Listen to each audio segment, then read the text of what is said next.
That doctor, is she part of this operation too?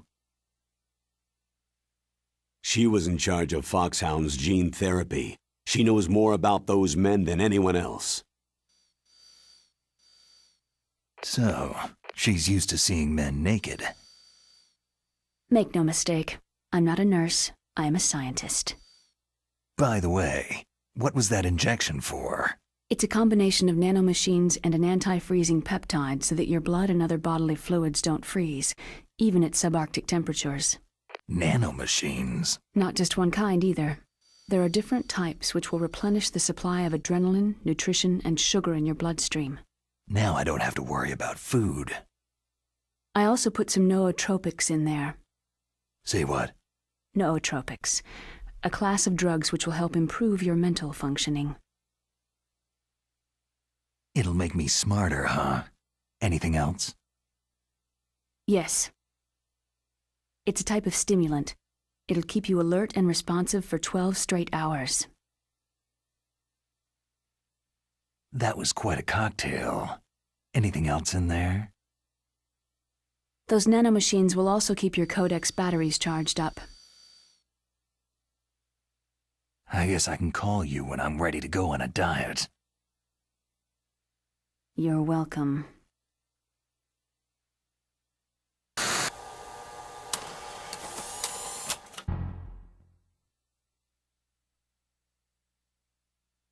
The chief of DARPA and the president of an arms manufacturing company. What business did they have at a nuclear weapons disposal facility? The truth is that secret exercises were being conducted at the time the terrorist group attacked. Must be extremely important exercises if those two were directly involved. Were they testing some kind of new advanced weapon? I'm not privy to that information. Do we know exactly where they're being held? The DARPA chief has also been injected with a mini-transmitter. As you get closer, you should be able to pick up his location on your radar.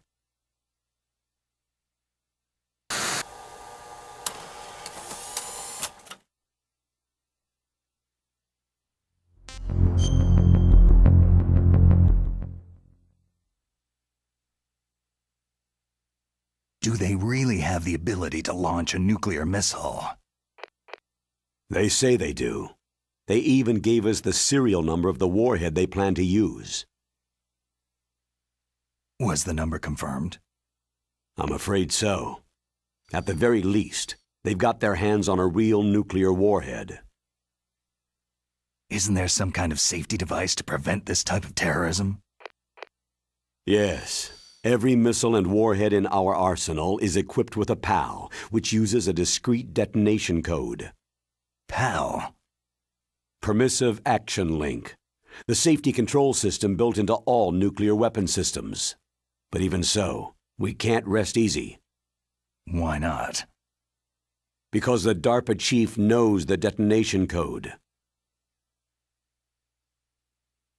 But even if they have a nuclear warhead, it must have been removed from its missile. All the missiles on these disposal sites are supposed to be dismantled.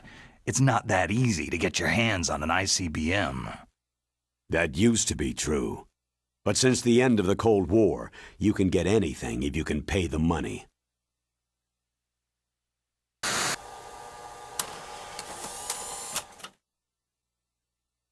How well armed are these terrorists? I know there was an exercise going on at the time they revolted.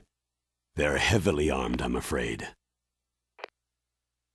What about their battle experience? The 6 in charge are plenty tough. After all, they're Foxhound people. Hey, you're gonna make me blush. The others are next-generation special forces. They're not your average grunts either.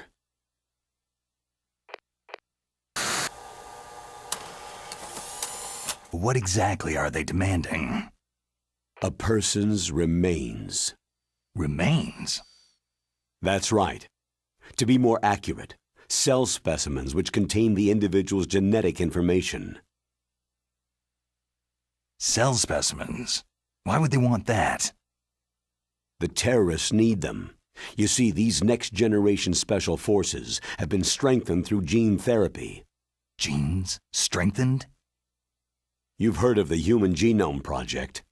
They've been mapping the human genome and they're nearly finished. Following up on this research, the military has been working towards identifying those genes which are responsible for making effective soldiers. There are genes that do that?